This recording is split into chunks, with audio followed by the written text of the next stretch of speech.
வணக்கம் மக்களே, இன்னைக்கு நம்ம பார்க்க போகிறது டிராகன் படத்தோட ரிவ்யூ தான்.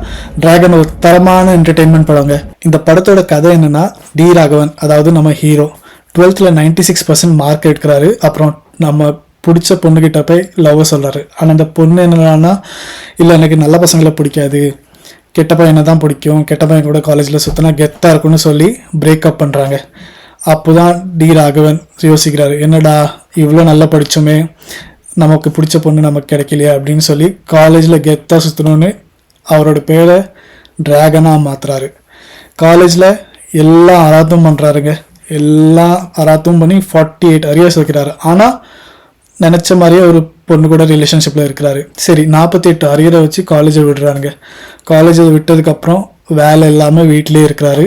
ஃப்ரெண்ட்ஸ் கூட சுற்றிட்டு இருக்கிறாரு. அப்புறம் ஃப்ரெண்ட்ஸோட காசுலேயே வாழ்ந்துட்டு இருக்கிறாருங்க. அந்த நேரத்தில் அவரோட கேர்ள் ஃப்ரெண்ட் வந்து, சரி நீ லவ்வுக்கு தான் செட் ஆகுவ, காலேஜ் வர ஓகே, ஆனால் இப்போ வந்துட்டு வேல்யூம் இல்லை, அதுக்கப்புறம் லைஃப் லாங்காக பார்த்தா இது செட் ஆகுதுன்னு சொல்லி பிரேக்கப் பண்ணுறாங்க.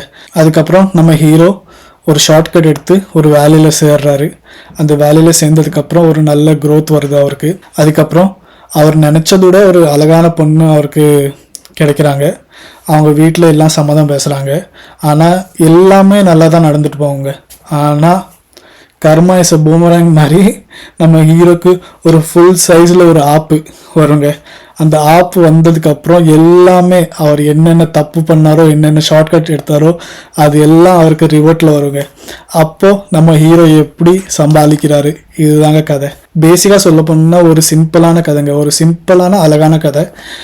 யூஸ்வலாக தமிழ் படங்களில் எப்படின்னா, ஹீரோ என்ன தான் தப்பு பண்ணாலும் சரி ஓகே, ஹீரோ தான் நல்லவன் அப்படின்னு காட்டுவாங்க. ஆனால் இந்த படத்தில் ஹீரோ தப்பு பண்ணால் அதுக்கான சைடு எஃபெக்ட்ஸ் என்னெல்லாம் இருக்குது அதெல்லாம் காட்டியிருக்காங்க. அதுக்கப்புறம் கிளைமேக்ஸுமே ஒரு நேர்மையான கிளைமேக்ஸ் தாங்க.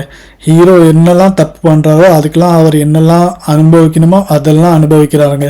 கிளைமேக்ஸ் ஒரு ப்ரீ கிளைமேக்ஸ்க்கு முன்னாடி வர படம் ரொம்ப ஜாலியாக போகும். ஆக்சுவலி எல்லாம் கனெக்ட் பண்ணுற மாதிரி தான் இருக்கும் நமக்கு.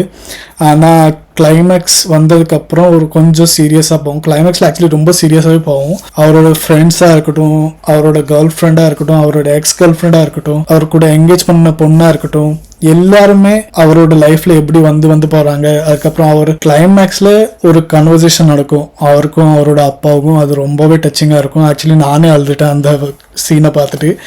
அப்புறம் இன்னொரு நோட் என்னென்னா, நம்ம ஹீரோ டிராகன் 2018 பேட்சுங்க. ஸோ பேசிக்காகவே நம்ம டிராகன் 90s கிட்ஸ் தான். நானும் 2018 பேட்ச் தான். ஸோ எனக்கு நல்லாவே கனெக்ட் ஆச்சு. காஸ்டிங் பற்றி சொல்லணுன்னா, பிரதீப் ரங்கநாதனாக இருக்கட்டும், அப்புறம் விஜய் சித்துவாக இருக்கட்டும், ஹர்ஷதா இருக்கட்டும், கௌதம் வாசுதேவ் மேனன், எல்லாருமே அவங்கவுங்க கேரக்டரை நல்லாவே பண்ணியிருக்காங்க. ஸ்பெஷலாக பிரதீப் ரங்கநாதன் ஒரு டைரக்டர் அந்த படத்துக்கு எப்படி ஒரு ஹீரோ இருக்கணுமோ அந்த மாதிரியே அவர் நடித்து தந்துருக்கிறாங்க. அண்ட் என்னோட ஃபேவரட் விஜய் சித்து, ஹர்ஷத். விஜய் சித்து ஹீரோவோட ஃப்ரெண்டாக வராரு. ரொம்ப அலப்பறம் இல்லாமல் ஹீரோக்கு எப்படி சப்போர்ட்டிவாக இருக்கணுமோ அப்படி இருக்கிறாங்க. ஒரு நார்மல் ஃப்ரெண்டு எப்படி இருப்பாங்களோ அப்படியே தான் இருக்கிறாரு. ஹர்ஷத்கான சொல்ல போனோம்னா, நம்ம டிராகனோட குட்டி டிராகனாக வராரு. ஃபர்ஸ்ட் ஹாஃபில் ஒரு 2 நிமிஷம் வருவாருங்க. அதுக்கப்புறம் சரி ஓகே என்னடா ஹர்ஷத் வரவே இல்லையேன்னு பார்த்தா செகண்ட் ஹாஃபில் ஃபுல்லாகவே ட்ராவல் பண்ணுறாரு.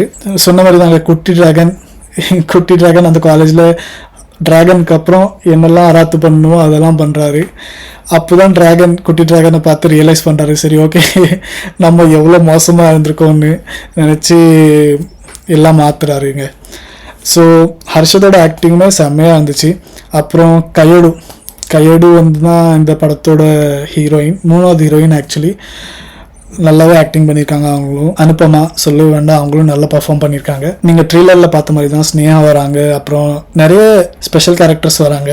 வந்தாலுமே அவ்வளோ ஹையாலாம் இல்லை, ஓகே டீசெண்டாக ஓகே வந்து போகிறாங்க. ஆனால் ஹை மூமெண்ட் என்னென்னா, ஹர்ஷத்தும் சித்துவும் ஒரு சீனில் மீட் பண்ணுறாங்க. தியேட்டரு கொந்தளிக்குது, எல்லாரும் கத்த ஆரம்பிக்கிறாங்க. அப்புறம் என்ன சொல்கிறது, நம்ம யூஸ்வலாக விஜய் சித்து விளாக்ஸில் பார்க்குற மாதிரி தாங்க. ஹர்ஷத்தை பார்த்த உடனே அடிக்க ஆரம்பிச்சிடாரு அவர். ஸோ அது ஃபன்னாக இருந்துச்சு. மொத்தத்தில் இந்த படம் எனக்கு தெரிஞ்சு 1 டைம் வாட்ச். அப்புறம் நெகட்டிவ்னு சொல்லணுன்னா, ஃபர்ஸ்ட் ஹாஃப் கொஞ்சம் ஸ்லோவாக தாங்க போகும்.